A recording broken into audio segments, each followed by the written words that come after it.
बिस्मिल्लाहिर्रहमानिर्रहीम। आज हम बनाने जा रहे हैं इमली की मीठी चटनी। इमली की मीठी चटनी के लिए जिन अज्जा की ज़रूरत है वो मैं आपको बताती हूँ। ये 200 ग्राम के करीब इमली का पल्प है, जो पानी डालने की वजह से पानी डाल के निकालने की वजह से ज़्यादा लग रहा है।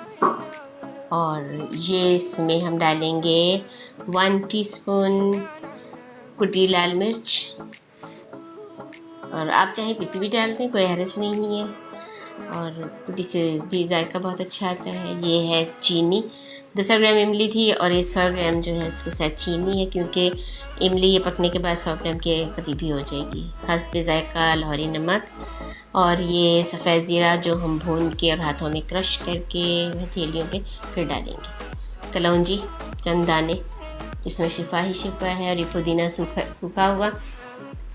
बेहतर यह है कि आप इसमें फ्रेश पुदीना थोड़ा सा काट के, चंद पत्ते काट के डाल दें। मेरे पास सूखा होता है तो मैं वो भी यूज़ कर लेती हूँ। और अब हम पकाएंगे इस पल्प को और इसे गाढ़ा करेंगे। सारे इसमें जो इंग्रेडिएंट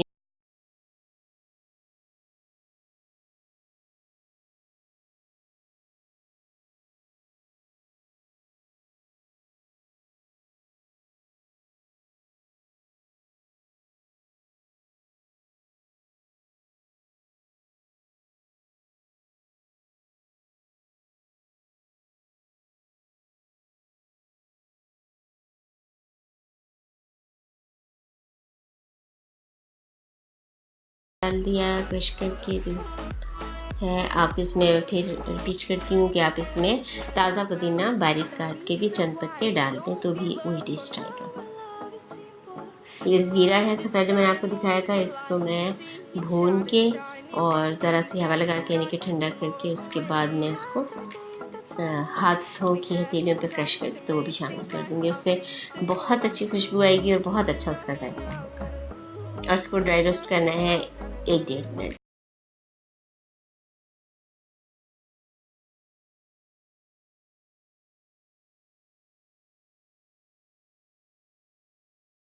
ये चीनी भी मैंने इसमें अब डाल दी, और चीनी डालने से भी कुछ पतला हो जाता है, इसलिए इसको थोड़ी देर पकाना पड़ेगा इसे गाढ़ा करने के लिए। फिर इसकी थिकनेस मैं आपको, जब मैं इसको सर्विंग बॉल में निकालूंगी तो फिर मैं इसकी थिकनेस आपको दिखाऊंगी।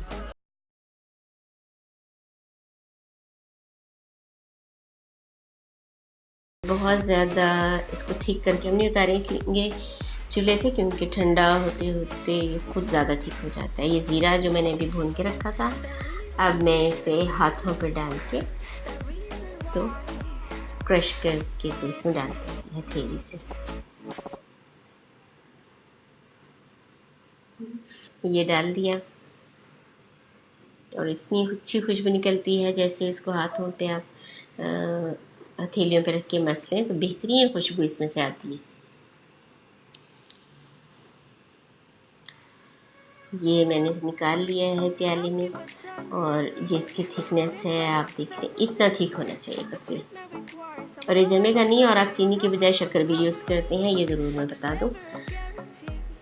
छोटी सी वीडियो थी लेकिन ये चीज़ बहुत अहम है, और अब इससे हर चीज़ के साथ यानी हर स्नैक के साथ आप इसको सर्व कर सकते हैं। समोसे, पकौड़े, कचौरियाँ और दूसरी दीगर चीज़ें जो भी होती हैं, रोल्स वगैरह।